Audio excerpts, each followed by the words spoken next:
रायसेन जिले के मंडीदीप थाने में पदस्थ प्रधान आरक्षक श्री जयप्रकाश वर्मा की सुपुत्री एमएससी तक शिक्षा प्राप्त मोहिनी वर्मा पीएससी परीक्षाओं की तैयारियों में व्यस्त थी। इसी दौरान उन्होंने पुलिस भर्ती के लिए आवेदन किया और सौभाग्यवश उनका चयन भी इसके लिए हो गया। सबसे पहले प्रोविजनल सब इंस्पेक्टर यानी कि पीएसआई के रूप में उनकी नियुक्ति सागर जिला मुख्यालय के गोपालगंज थाने में की गई, जहां उन्होंने अपनी पुलिस की सेवाओं का प्राथमिक प्रशिक्षण शुरू किया। वहां से उन्हें जरुआखेड़ा पुलिस चौकी का प्रभारी बनाकर भेजा गया, जहां मोहिनी वर्मा ने अपनी कार्यकुशलता से न सिर्फ वहां के रहवासियों का, नागरिकों का दिल जीता, बल्कि अपनी पुलिसिंग दिखाते हुए पुलिस डिपार्टमेंट में अपना नाम भी ऊंचा किया। अपनी कार्यकुशलता और मृदुभाषी स्वभाव के साथ ही एक ऐसी महिला पुलिस अधिकारी के रूप में वे बीना में अपनी पहचान बनाए हुए हैं।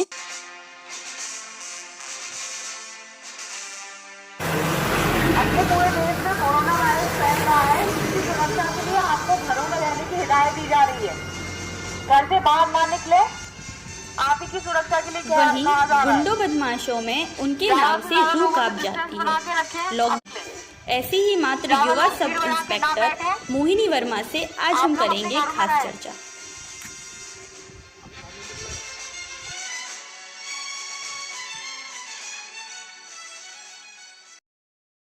नमस्कार, मैं हूँ ऋषिका जैन और आप देख रहे हैं बीना नगर का एकमात्र सर्वाधिक दर्शक संख्या वाला यूट्यूब न्यूज चैनल BTN।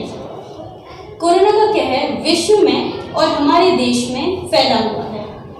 हम सब इस महामारी से लॉकडाउन के माध्यम से लड़ रहे हैं और घरों में कैद हैं। ऐसे में हमारी रक्षा के लिए पुलिस हर जगह पर तैनात है। ऐसे ही कोरोना वॉरियर से BTN करेगा विशेष बातचीत अपने विशेष कार्यक्रम आमने सामने में। आज हम बात करेंगे बीना नई बस्ती पुलिस चौकी प्रभारी सब इंस्पेक्टर मोहिनी वर्मा जी से।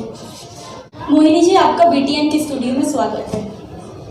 मेरा पहला प्रश्न आपसे यह है कि आमतौर पर लड़कियां और महिलाएं पुलिस प्रोफेशन को नहीं अपनाती हैं क्योंकि इसमें संघर्ष बहुत होता है, लेकिन आपने इतनी कम उम्र में इस प्रोफेशन को ना ही सिर्फ अपनाया बल्कि आप इसमें सफल भी हो रही हैं। इसके पीछे आपकी प्रेरणा कौन है? मेरी प्रेरणा मेरे मम्मा पापा हैं। उन्होंने बचपन से ही मुझे सिखाया है, मतलब जब भी कभी कोई मुसीबत आती थी, परेशानी आती थी, तो वो हमेशा मेरा साथ देते थे। कभी उन्होंने मुझे किसी चीज़ के लिए रोका नहीं, टोका नहीं कि ये मत करो, ये मत, यहाँ मत जाओ, वहाँ मत जाओ, कि बाहर मत जाओ, तुम लड़की हो। इस टाइप की कभी मुझे इस चीज़ का फेस नहीं करना पड़ा।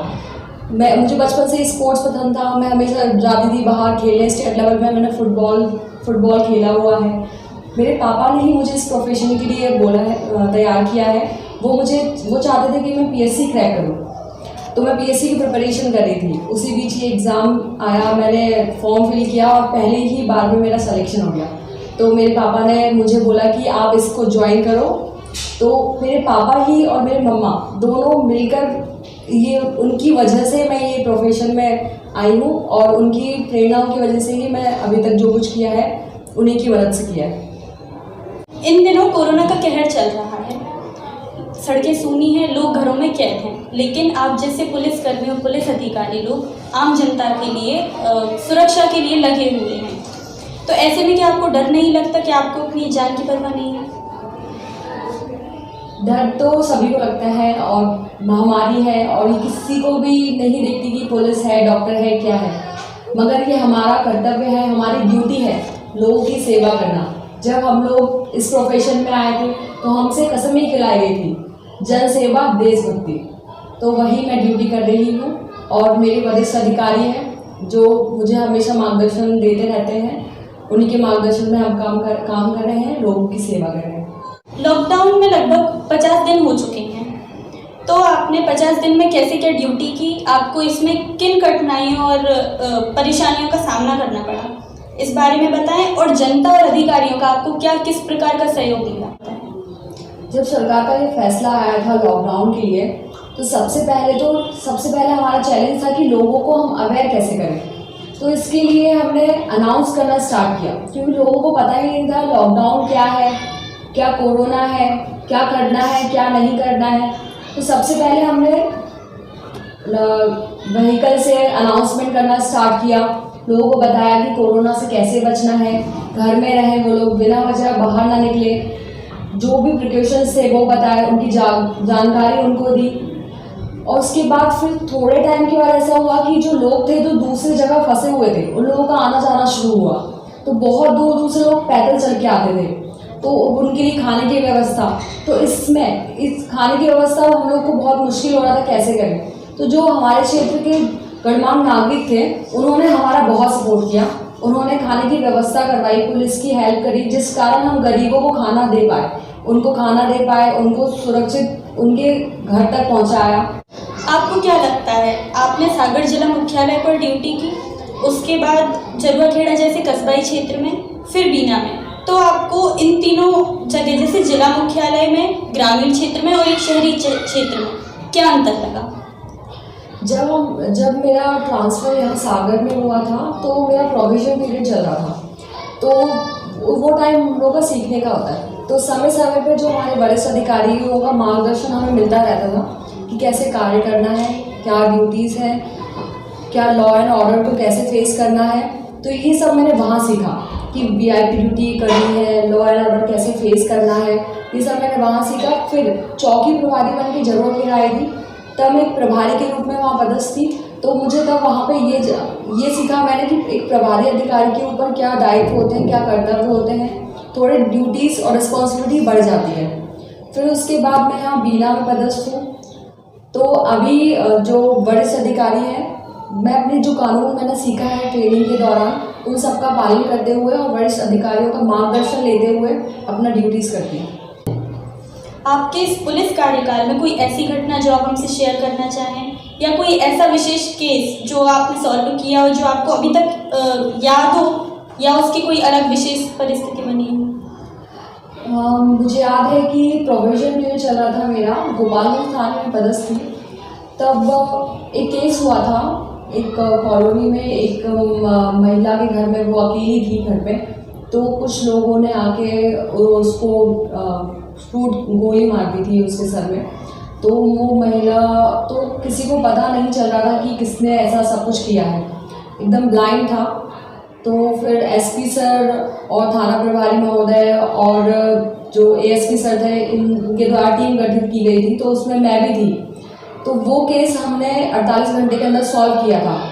उसमें हमने वीडियो फुटेज की हेल्प लेकर उन अपराधी को 48 घंटे के अंदर पकड़ लिया था और ये केस सॉल्व किया था।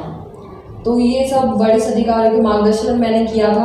तो उस टीम का मैं हिस्सा थी, तो मुझे ये वाला केस अभी तक याद है, जो कि सफलतापूर्वक सॉल्व हो गया था।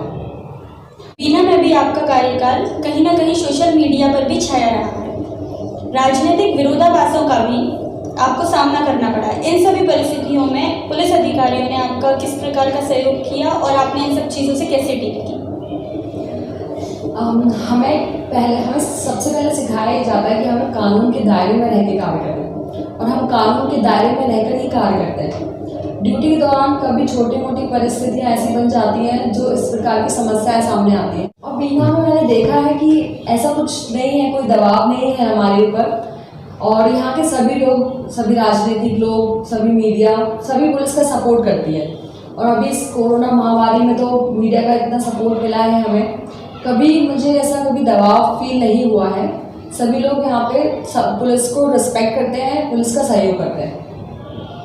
हमें कहीं ना कहीं पता चला है, ये बातें वैसे मीडिया तक आती नहीं है, कि आप गरीब लोगों की भी मदद करती हैं, या जैसे कभी कुछ लोग लॉकडाउन का पालन नहीं करते हैं तो आप उनको उठक बैठक भी लगवाती हैं। तो एक जगह आपका संवेदनशीलता दिखती है और दूसरी ओर कठोरता भी दिखती है, तो ये सब आप कैसे मैनेज कर लेती हैं? हम सभी जानते हैं कि पूरे देश में, पूरे विश्व में कोरोना महामारी फैल रही है। ऐसे में लोग अकारण ही घर से बाहर निकल आते हैं, उनको बार बार समझाने पर भी समझ में नहीं आता कि घर से बाहर नहीं निकलना है, अपने आप को सुरक्षित रखना है। तो थोड़ी सख्ती बरतनी पड़ती है ताकि वो सुरक्षित रहे, उनके साथ साथ सोसाइटी भी सुरक्षित रहे।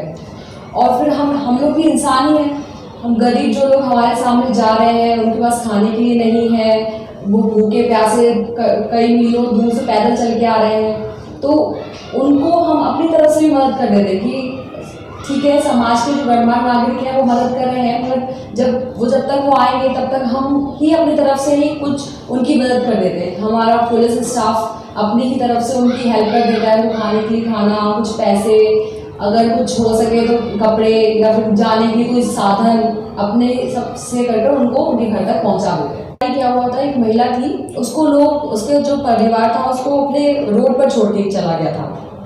तो वो महिला काफ़ी वृद्ध थी, उसके पास खाने के लिए कुछ नहीं था, जो भी लोग दे जाते थे वही खाती थी।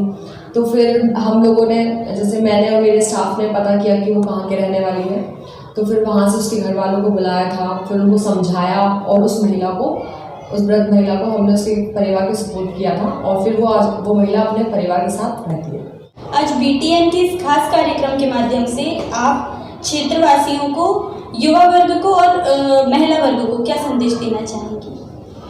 हम सभी लोग विश्वव्यापी इस महामारी, कोरोना महामारी से लड़ रहे हैं। सभी पुलिसकर्मी, सभी डॉक्टर्स, सभी सफाई कर्मी, सभी आगे आकर सभी पूरी सोसाइटी को, समाज को सुरक्षित रखने की कोशिश कर रहे हैं।